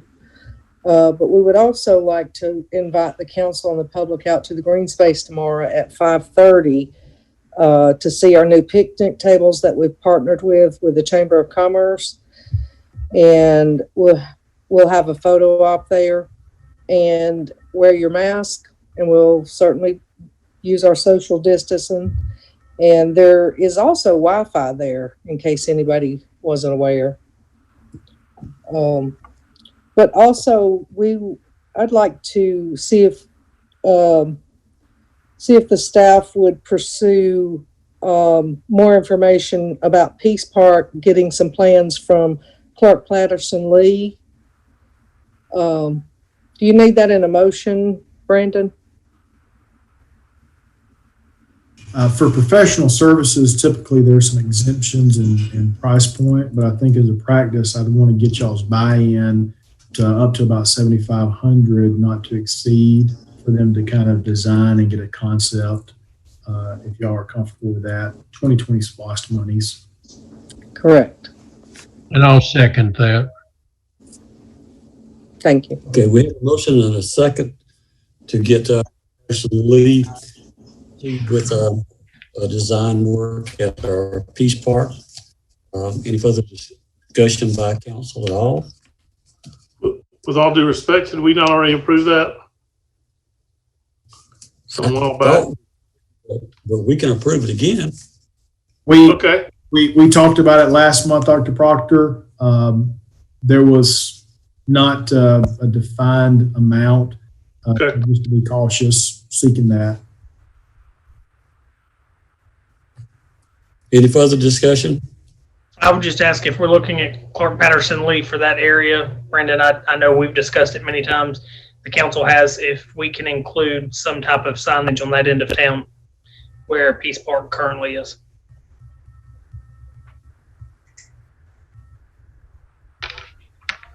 I agree. Any further discussion?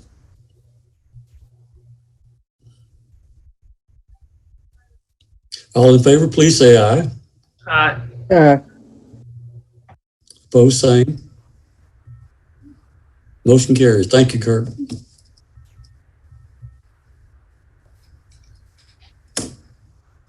Administration Committee, Council members Jim Looney and Ann Snavy. If you will, please, Jim. I appreciate council's action on approving the job descriptions and pay scale. Administratively, we're still moving and expect to see some more things in the next few weeks.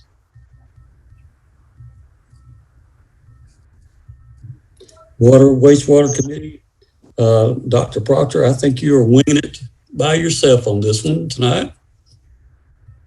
Okay, well, as I mentioned, I had a very good conversation with David. He's in a pretty good place right now with a lot of the actions that have been taking forth and meetings that we've been having. And it is really, I think it's exciting to be able to see some of this stuff starting to come together. And it's commend Brandon's leadership for being able to do it. I can tell you the first time, I already knew this, but when we first met with the Gilmer Water Authority months ago, he was in his element for sure, and we're very fortunate to have him as our manager. But David and working with the county, it's all been a very, very positive experience, and look forward to some great things coming out of it. So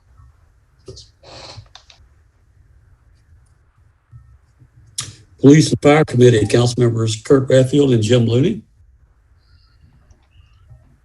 I did have a conversation with our chiefs. Their reports are included in your package. They are report everything moving as should be.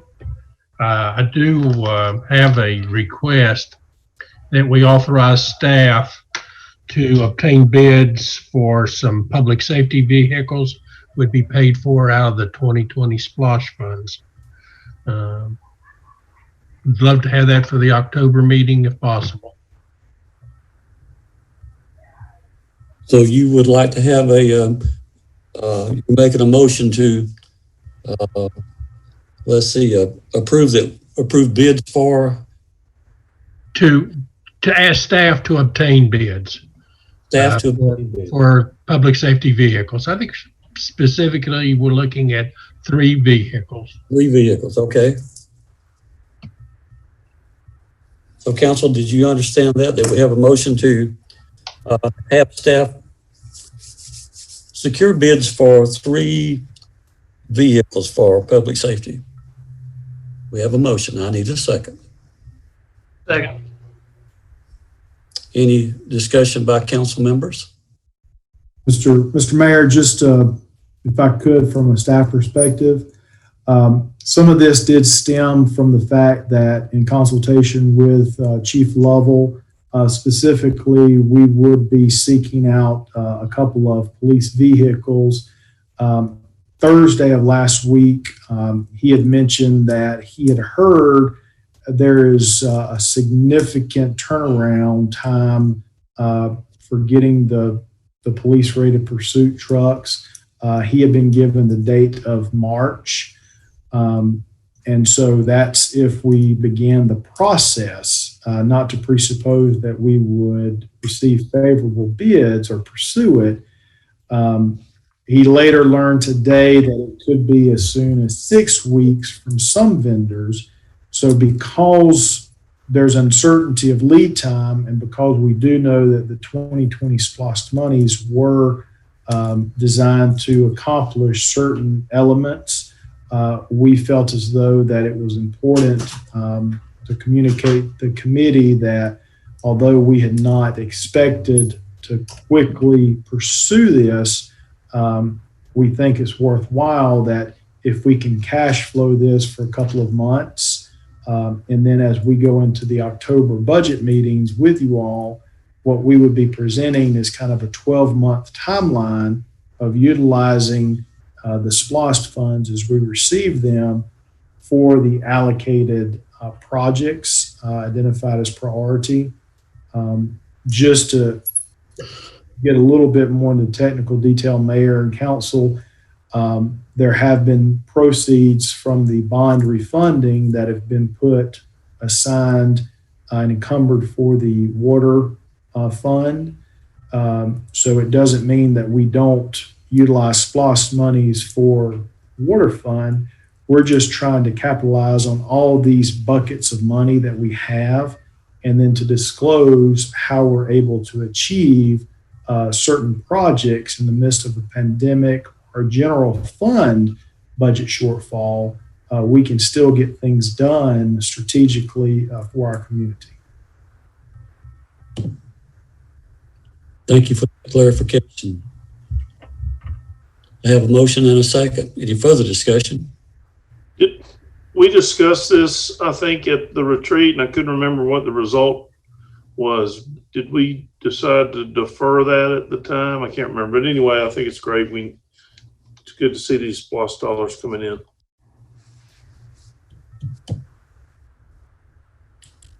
Any further discussion by council? All in favor, please say aye. Aye. Opposed, same. And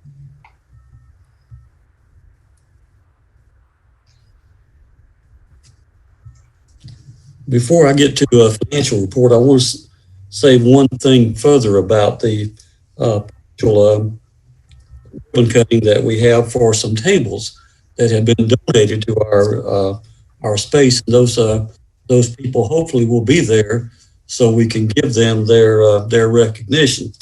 But the free Wi-Fi has been, Dr. Robert Keller actually worked with ETC to bring this to our park. And the username for that free Wi-Fi there is ETC. And the password for that is ETC12345. So all of us, when we get there, should be able to, tap into that. And then we'll need to make that username and password available to the press that we hope will show up for that tomorrow afternoon at 5:30. So now, Brandon, if you will bring financial reports to us. I think Brandon's going to let me do the financial report. I don't blame him. We like that a lot better anyway. So go right ahead, Brandon. Okay, just the highlights of the August 2020 financial report. In the general fund, revenues fell short of expenditures. by $276,158. We did get $121,700 in lost receipts. And in the water and sewer fund, revenues were over expenditures by $462,000. There was a major purchase in the sanitation department, a new Ford F-350, roughly $40,890. In the 2014 SPLOST fund, there is a balance of $772,000. And in the 2020 SPLOST fund, there is a balance of $67,160, but we have earmarked $50,000 of that for playground equipment. And that's all I have. If y'all have any questions. What did you say the balance was on the 2019 SPLOST? It is, we've gotten one disbursement for that. It was $67,118. I'm sorry, $67,160 is the balance. We have gotten a little bit of interest, but our first disbursement was, our revenue was $67,118. And we've just earmarked $50,000 of that. Yeah, we will have to go out for bid on the playground, even though that, you know, we've got some quotes, but because of the amount, it's got to be sealed. But we've got a good idea what it's going to cost. And Beverly, could you just, for the elected and for the community, just kind of talk a little bit about the CARES? Oh, yes. We did receive our first payment of $62,000, and Lindsay was diligent in uploading that quickly. Some cities have not gotten their second 70%. We did get the 70%. In total, it was $204,000. And I'm currently in Athens at mandatory clerk training right now, and there's been discussion about round 2. So I don't have information on that just yet. We're all waiting on the details, but there could be potentially another round. Great job. Yeah. All of you. Thank you. Appreciate your hard work. We'll ask Lonnie Waters to bring a development report to us, if you will, please, Lonnie. Okay, in the last month of August, we issued 17 building permits, 5 residential, 5 commercial, and 1 electrical. We issued 6 alteration or remodeling permits, 3 sign permits. We did 60 on-site construction inspections, 7 plan reviews, 20 soil erosion inspections, issued 5 new business licenses for a total of $13,060 for the month. Thank you, sir. Now, our police chief is not on here tonight, and neither is our fire chief. Would you like for us to accept those as submitted, or would you like to run them for us, Brandon? Look at this. I'm not sure. This must be what you call ambivalent, because I'm not certain what this means with the head. I think I've outworn my welcome tonight. Yeah, well, yeah. All right, so I would entertain a motion that we accept the police and fire reports as submitted to us, council. So moved. Second. Motion and a second to accept as submitted police and fire reports. Any discussion? All in favor, please say aye. Opposed, same. The motion carries. And we have one additional item, and that is adjourn. And I understand that a motion to adjourn is always in order, so. Mr. Mayor, I don't see anything else on our agenda. I make a motion we adjourn. That was several words unnecessarily said, but thank you, sir. And I appreciate that very much, and thank all of you for the work that you do. We greatly appreciate it. Have a good evening. Thank y'all. Have a good evening. Thank you.